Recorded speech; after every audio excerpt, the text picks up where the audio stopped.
Good morning, everyone, and welcome to First Thoughts on a Friday. It's also Coffee Shop Thursday, too. I had to make up for it, so cheers. Drank that all down. Yeah, I'm walking out back in our little patch of woods back here. You can see the sun off my face. It's a beautiful day, and I hope Mother's Day is just like this as well.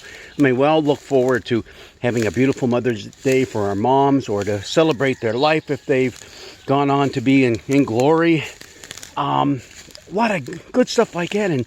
And we also hope that the gospel lesson kind of lines up with the Mother's Day celebration. This year it does. We're in the midst of Jesus' final farewell speech to his disciples, and he's talking about love. Only he's not really talking about our mother's love for us, although it could be that. He's talking about us loving him, and he loving us, and the Father loving us, and we abiding in the Father, and the Father in the Son, and the Son in us. Oh, it is all over the place, and it's a beautiful, beautiful passage. But he does say this. There's two things I take away from it. It's John, and it's the 14th chapter, continuing where we left off from last week. And Jesus is saying,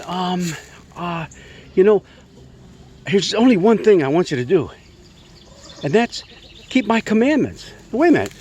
Jesus only once said, a new commandment I give to you, that you love one another as I've loved you. He said that just before these words are coming out of his mouth. But think about it. All of his life long, he's been showing us what it means to keep the commandments. And keeping the commandments in that sense is not obeying them, but living them. Yeah, there's a bit of a difference. A lot of times you think of, I'm going to obey the law. I'm not going to get caught getting a speeding ticket, so I'm going to stay under the speed limit. Well, to really, truly keep the commandments means to always drive under the speed limit, okay, or at the speed limit. Okay, 5 miles an hour over the speed limit. Oh, you see what I mean. Yeah, go with the flow. Sometimes the officer will tell you that. You got to keep up with it, even though they're going 10 miles over the speed limit. That's another story for another day. But obeying and keeping Jesus' commandments are two different things. To keep them means to hold them dear, and to treasure them, and to live them out. And that's what he wants us to do. He's telling this group of disciples who are now freaking out because Jesus has said, I'm going to leave you. And he's saying, the only thing you really need to do is just keep my commandments. Just keep up the good work, because this is going to be your work now. I'm going to the Father. You need to be doing this. Now, the other thing that's interesting about this is Jesus also tells his disciples, I'm not going to be here on this earth much longer, but, don't worry about it, because I'm sending another advocate. Another advocate? Well, who's the first advocate? First advocate was Jesus himself. Now he's sending another one. And he's already told us who that is in here, there, and kind of given us hints. And now we know it is the Holy Spirit. And he will do that on the day of resurrection. When he's in that room with his disciples, he will breathe on them the Holy Spirit. I wonder, Thomas wasn't with them. He probably had some catching up to do, right?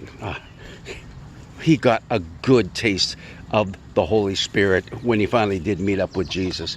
So, okay, advocate, what does that mean? Well, the actual Greek word is paraclete, and it has nothing to do with the little knobs on the bottom of your shoes if you're a baseball player or a track star or a football player. Nothing to do with that. It's nothing to do with that little yellow bird that flies around in cages. No, paraclete. It means advocate. It means helper.